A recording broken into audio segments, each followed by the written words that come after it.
Whether it's a mastermind hiding secrets, a king guarding his treasure, or a hunter stalking the woods, you might not notice them. A click, something rolling, a moment too late. Because nothing puts players on edge like triggering a trap. Hi, I'm Mark, the Honest DM, Dungeon Master, and absolutely not a cultist of Asmodeus. Now, there's nothing more satisfying than watching a trap work perfectly, so I'm going to show you how I design traps and how I tie them into the story.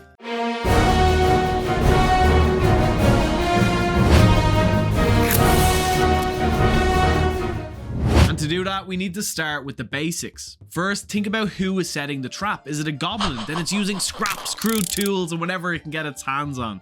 So ask yourself, what materials does the creature actually have? Because that should shape the trap. But that's only the first part. Next is location. A trap needs the right environment to work. Tight corridors, doorways, choke points, because you don't just drop a trap in the middle of an open field and just expect them to wander into it.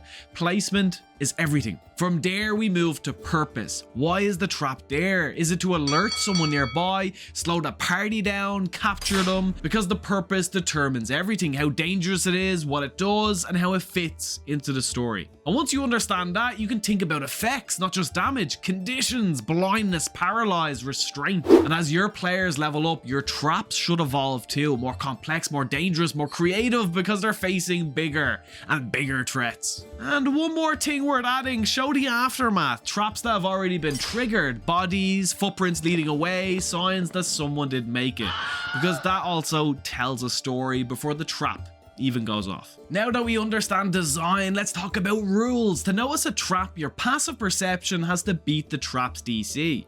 And if you spot it, then comes the next step, is understanding it. There are two main types of traps. We have mechanical and we have magical.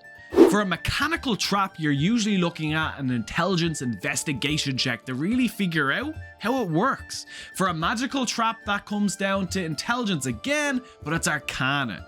And remember, a little bonus tip, if it is magical, the spell magic can shut it down if you're strong enough, because the more dangerous the trap is, the higher the DC.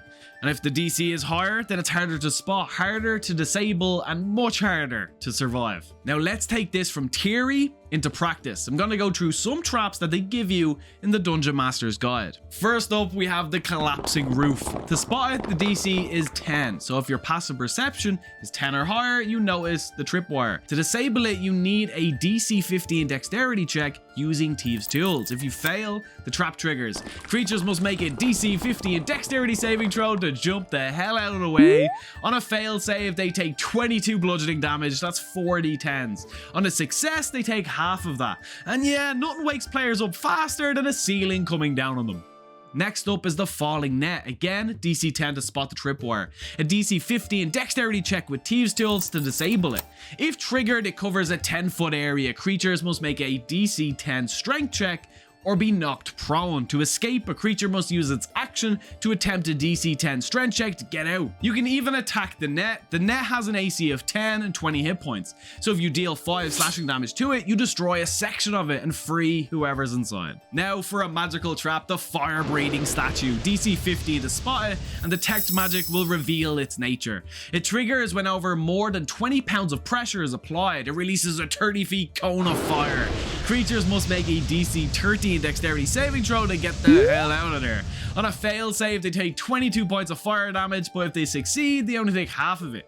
You can disable it by wedging something under the pressure plate or casting the spell magic to destroy it entirely. And after that, don't be surprised if your players start treating every statue like it's trying to kill them, because now they've learned. These traps are simple on paper, but deadly when used correctly, because in D&D, it's never just about damage, it's about whether your players saw it coming. Now that we've seen a few examples and we understand how traps work, let's build one. Let's say our trap is set by a vampire. So first is type. Is it magical or mechanical? For a vampire, it's probably magical. Next, placement. Where would it go? Right outside its chamber, somewhere where the party has to pass through. Now is purpose. It's not just there to deal damage, it's there to alert the vampire inside and slow the party down. Now let's give it an effect. A magical trap, let's say a statue of a large bat. When triggered, creatures within 30 feet must make a DC 15 wisdom saving throw or be blinded. Then swarms of bats begin pouring out of the statue's mouth.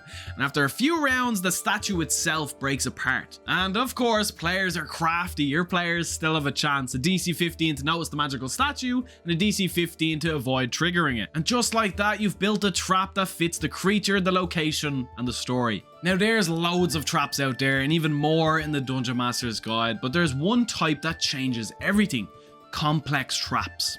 Unlike standard traps, complex traps don't trigger once and stop. Once activated, they function like an encounter. They roll initiative, they act each round, they apply effects continuously. It turns a trap into combat. The room itself becomes the enemy. Maybe the party is trapped inside, all the exits shut down, and maybe the floor begins to flood, rising every round. Maybe the environment itself is actively trying to kill them, unless they can escape.